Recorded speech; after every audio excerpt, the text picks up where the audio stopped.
Another action-packed edition of sports this morning has just kicked off from Channels Television Sports Center in Lagos, Nigeria. Thanks for joining in. My name is Austin Okonakwa. We also want to welcome our viewers in Abuja, Benin. And I know you, wherever you are in the world watching us, we say welcome on board on these sporting flights. Now let's talk sports. Where do we begin from? The rule says it's ladies first, so we will stay with the rule. Let's check out what's going on with the Super Falcons. I've been asking this question and I won't stop now. What's going on with the Super Falcons of Nigeria? It's 114 more days to the kickoff of the FIFA Women's World Cup that will take place in Canada. Okay, you see, time is ticking. 114 more days. What we've heard is that the Super Falcons will resume camping for the All-Africa Games. That camp is expected to open tomorrow. And the qualifiers will be played in March. But the all important for this team is the Women's World Cup in Canada. And we're asking, what's going on with the team? How are they getting ready? We'll talk about that later on the program. Let's talk table tennis now, where organizers of the International Table Tennis Federation World Tour, it has been tagged Lagos Open. They have increased the prize money from $39,000 to $46,000.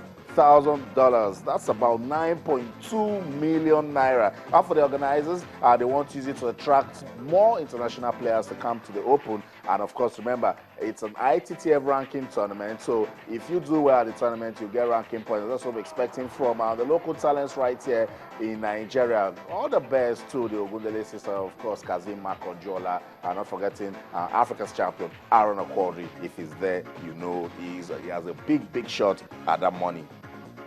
Let's quickly touch down in Abidjan, Cote d'Ivoire, where the victory over Sunday's African Cup of Nations is still being celebrated. And of course, we keep saying that there is a reward for excellence. And the players, the members of the Elephants of Cote d'Ivoire have been given national honors. They've been given prize money. They've been given houses.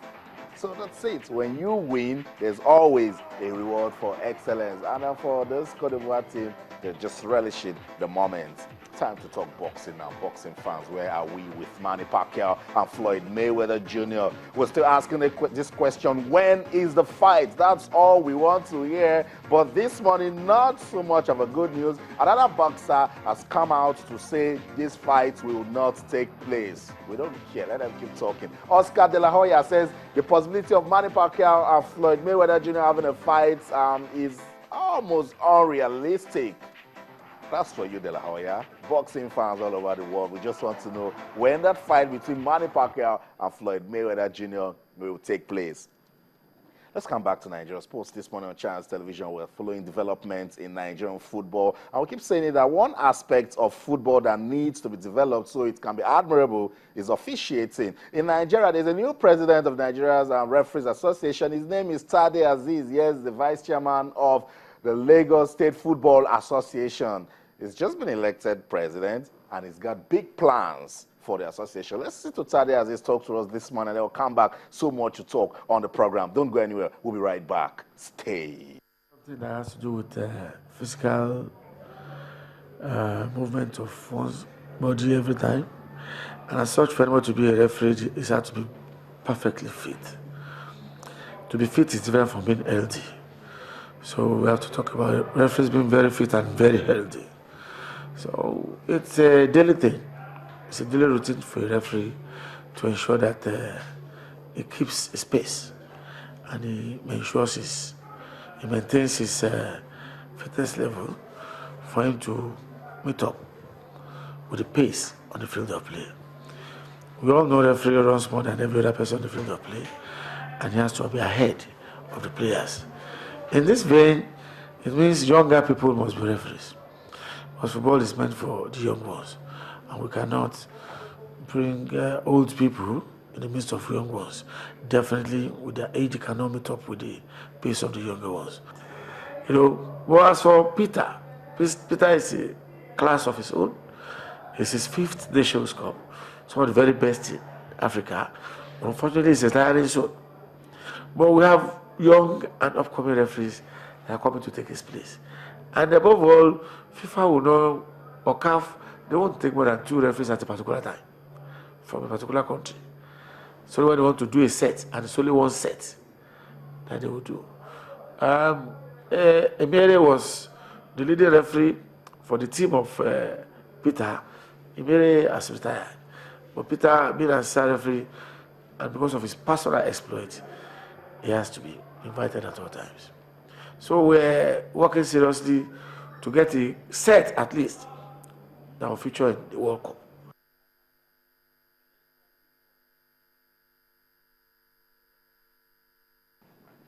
That's it, new president of the Nigeria Referees Association, Tade Aziz, speaking on the new plans for the association, particularly developing young referees and hopefully someday have a Nigerian referee officiate at the World Cup. Big, big dreams there, but all we can say is all the best and good luck to Tade Aziz as he tries to change how refereeing is being done in this country. Sports this morning on Channels Television.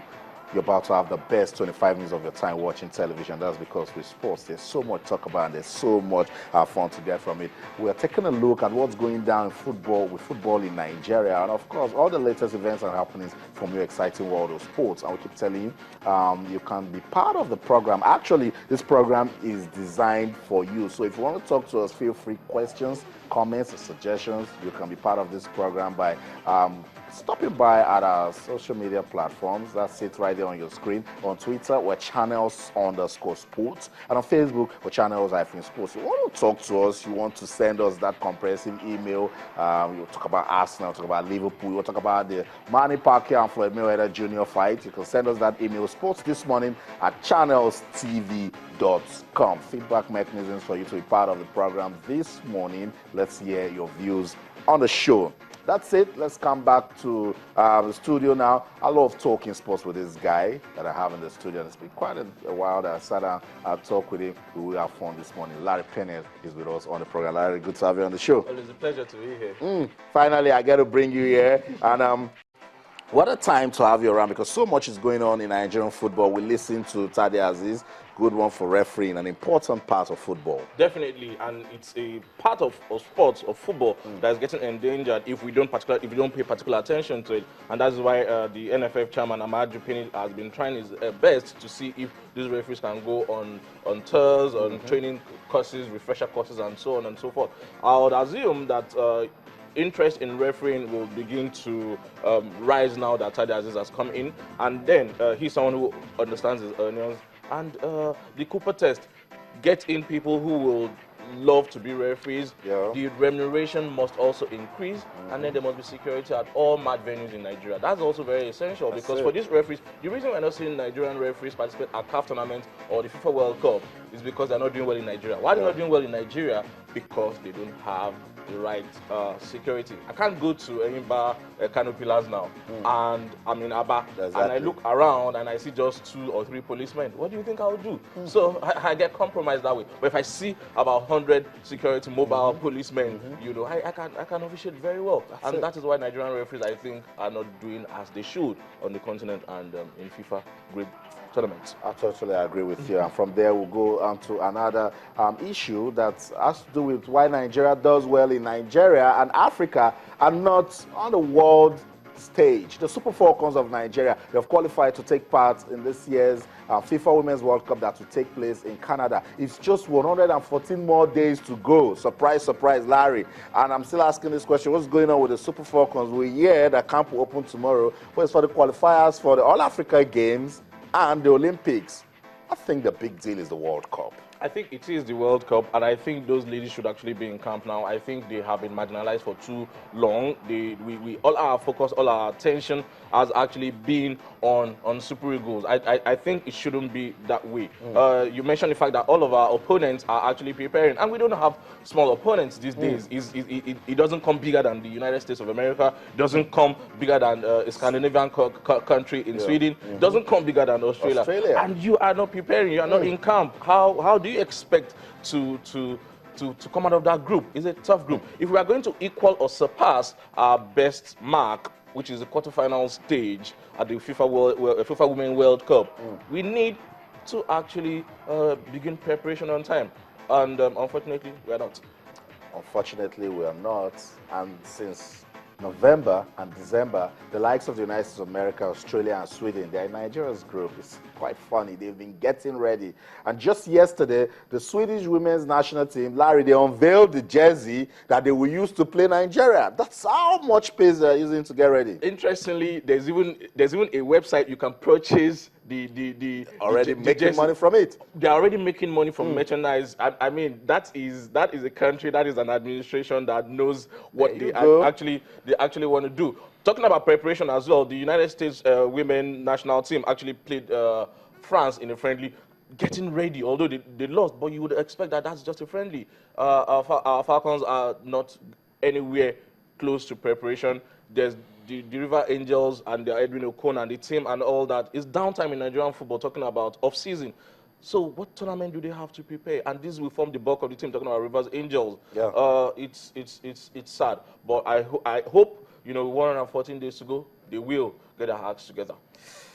Tayo Salam likes the word, it's a shame. Tayo is not around today. Larry Peniel says it's sad. Yes, it's so sad that the Super Falcons, champions of Africa, and of course, that team, they are admirable. They have this hunger to actually do more for the country. So over to the National Sports Commission and the Nigerian Football Federation. Let's ensure that those ladies get all the necessary preparations that they need to impress at the Women's World Cup in Canada. Let's leave the Super Falcons and go to the Golden Eaglets, the national under-17 team. They're getting ready for the under-17 Africa Youth Championship that will take place in Niger. The update is that the NFF is planning a comfortable event for them when they get to Niger. But we're hearing talks that the team will travel by road to Niamey, and that alone, Larry, is uncomfortable. No, it's belittling. It's unfair. You do not take your national team through that kind of torturous journey. There's nothing wrong. Don't get me wrong. There's nothing wrong with going, by road. But I think when you're preparing for a major tournament, you need the psychological warfare. Is also an angle to it. Give all these guys the comfort they need. The Super Eagles will not travel by road, even if it's Benin Republic. What they say is Sokoto to... I agree. They're in Sokoto, and that's actually at the border, by the border. They're sharing border with Niger, so they can easily just cross. But I said something. You want these guys to rule Africa again. Although they didn't rule the last time, they were runners-up. To Cote d'Ivoire on the 17 level, you want them to get one of the 4 slots, and you're taking them by road. Fine. All of the preparation has been very beautiful. They've been playing friendlies. They've been winning people 7-1, 8-0, 2-0. They won Sokoto United 2-0 and all of that. But you would expect that you give them the best. NFF Director of Competition has actually tried his best to ensure that they will have a remarkable tournament by forming an advanced party to go to Niger to make sure everything comes together.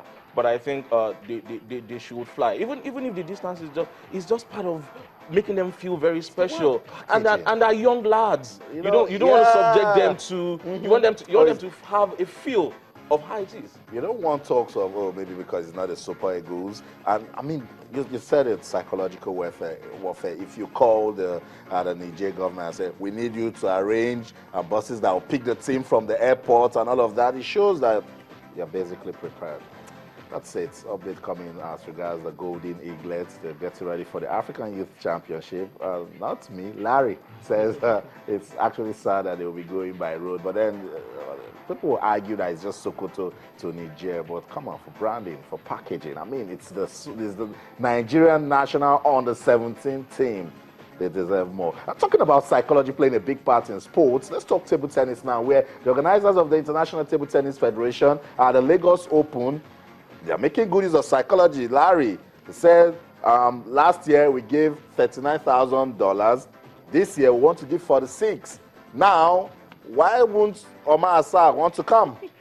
Very, very, very correct. And I think we must commend them. It's one of those tournaments that, as you mentioned, actually gives you a lot of points, particularly for ranking. Yeah. And all of the best players will definitely be attracted. You're moving from $39,000 to about $46,000. That's about 15–17% increase. Yeah. And it's surely a way to go. We expect that the best of Nigerian table tennis players would actually be around. Talking about Aruna Kodri, particularly, he's been doing a lot of wonders, winning awards, winning tournaments, breaking new grounds, and you would expect that the best of table tennis will begin to emerge once again. The sport has not had the glory that it had during the days of Atonda Musa and co, Young Bankwele, the Hawk and co. But having said that, Aruna Kadri is beginning to hold his own. Segun Toriola is still somewhere around the corner, and we would expect that the tournament will leave us up to his billing.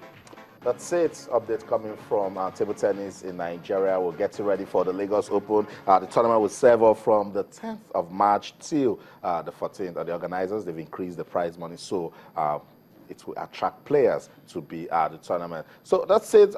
Let's go on a quick break now. Take a breather. When we come back, the English Premier League will get our attention. Mario Balotelli has scored his 3rd goal for Liverpool in 20 appearances. QPR traveled away to get 3 points, but it was Arsenal that got a victory over Leicester to ensure they remain at 4th position on the log. We'll talk about it when we return. Stay.